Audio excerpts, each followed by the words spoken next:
Welcome to today's video. We're going to be continuing now with our theme of tapas, which we've been covering this month, which as a reminder is essentially the effort and discipline that is required to start creating new patterns to move us towards perhaps stillness and peace in our lives, and to be able to bear some of the discomfort that arises from perhaps having to let go of old patterns and old attachments that were potentially taking us in the opposite direction. One of the things that's been really coming up in class over the last few weeks is something we've been talking about a lot, which is this idea of honoring our capacity. And that's what I'd like to go into a little bit more on today.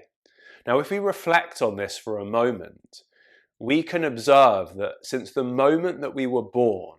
we have been born into an environment which encourages and actually prioritizes the idea of growth and development, of having things, of wanting things, of buying things, of acquiring things. And I don't just mean in terms of material goods, but in terms of our identities and in terms of our careers and in terms of our jobs and in terms of our relationships.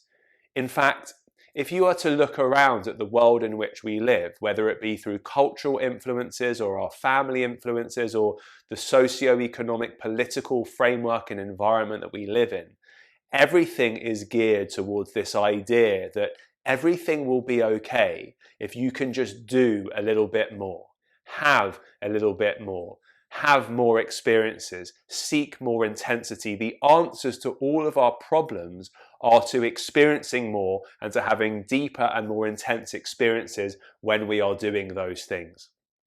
And as a result of that, what happens is that we get conditioned into a pattern that is constantly seeking externally things that we believe and feel and have marketed to us, we could say, that can make us feel better.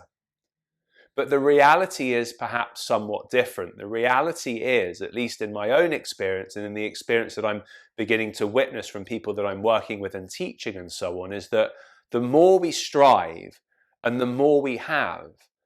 at some point, the more we begin to realize that those things that we are striving for, those things that we are trying to acquire, to hold, to own, do not inherently, in and of themselves, bring us peace of mind, bring us contentment, bring us stillness in the truest and deepest sense. And that is why this idea of honoring, being able to honor our capacity in this moment is so important. Let me explain. When we come in to do modern postural yoga, so asana practice, when we're practicing postures, generally speaking, the cultural conditions of our time are and have been seeping in to yoga for many, many decades, perhaps even longer. What that means is that all of the things that I've just described, the ideas of striving and seeking and intensifying and pushing and all of these kind of things seep into our practice so that we're really trying to push into a posture. We're really trying to hold postures with a huge amount of effort. And in a lot of ways, because we have an idea in our minds or a picture in our minds of what we should be practicing or what we can see the teacher doing, our mind begins to override our capacity to internally connect and understand and be sensitive to the reality of our condition physically in any given position or in any given day of practice. That is to say that as unique beings, every time we step onto the mat, we arrive with a different state of prana, a different state of energy, a different level of concentration, a different level of how well we slept the night before, a different level of what we've eaten in the previous hours prior to our practice. And all of those things create a totally unique set of circumstances which makes us feel in a certain way when we practice. Now, the idea of practice is that we tune inwards so that we listen to what's going within and then we respond compassionately to what we are noticing within. And this is what we mean by honoring our capacity in any given moment. That is to say that an experienced practitioner, or what we might call an advanced practitioner, is able to know and to recognize the signs of when rest is needed, is able to tell and recognize when actually pushing into a posture or staying in that posture for a number of breaths simply just is not honoring the nature of how the breath is manifesting in the body on that day, or how the body feels in relation to the breath, or how our concentration is. So it's the ability to be able to understand that asana practice does not default or by default mean intensity. One of the things that I've been mentioning a lot in sessions recently is that the idea of asana is not to find intensity, and the idea is not to create sweat or to think of it as an exercise. What we are actually doing is we are trying to align our bodily movements and the effort that we put into those bodily movements with our breath and with our minds, with our concentration, to bring them into harmony. If our bodies are exhausted and tired and our mind is trying to push the body into a posture that is not appropriate in that moment, all we do is create more fatigue and we create more of an energy deficit. It may not necessarily be noticed at that time, but that accumulation gradually will build into imbalances in the body and the mind, which at some stage could well tip over into becoming some defined set of symptoms that we might call some kind of disease or illness or whatever it might be.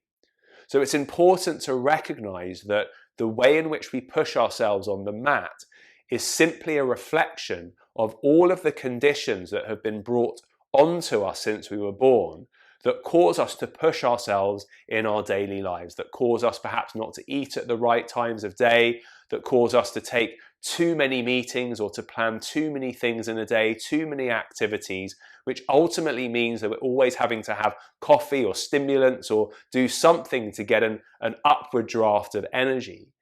all at the expense of honoring our capacity in that moment. And from my understanding,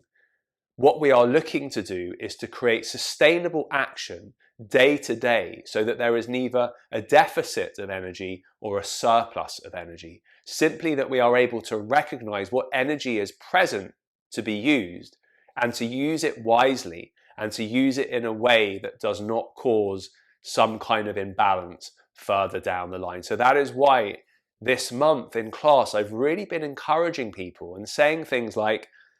you now have a choice in this particular asana. You can either choose to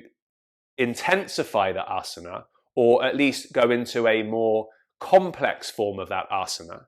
or you have an option just to stay where you are and just experience what does that feel like mentally to not do the harder thing, or even to actually drop back from where you are and do something simpler and kinder to the body and also notice what that feels like. Because what happens is there's a noticing of how it feels to do something calmer and simpler, which generally will result in more peacefulness, more steadiness and stability in the body, mind and breath. But there is also a reaction mentally to doing that, which because of our conditioning says something like, oh, I'm kind of letting myself down. I've only got an hour to practice and I could be doing something really intense, but I've opted for this easier option. Maybe I should have pushed harder. And all that is the conditioned mind playing out this pattern that we have been indoctrinated with in this society since we were born, that is saying that intensity equals good, intensity equals progress. But if we reflect truly and deeply on our own life experience, what we may find is that intensity and pushing actually causes us stress and strain, imbalances, whether they be physiological or psychological. They can cause us, or seeking intensity all the time, can cause us to act rashly, can cause us to get angry or impatient as we're constantly pushing and we're not really looking after ourselves. So to summarize, what I'd love to invite everyone to explore in their practice this week, and perhaps, forevermore from now, is to say at the beginning of the practice, in this practice, my intention is to honor my capacity as it is today. To do the things that feel appropriate based on my energy, based on what I've been doing for the last 24 hours, for example, and to see if I can be comfortable and accepting of doing just that without seeking anything more, without seeking to be extraordinary in my practice, and just being able to rest in things that feel comfortable and healing and soothing for the body and the mind. So please do reflect on this. I hope that you found this video interesting and useful, and I look forward to seeing you again very soon. Thank you.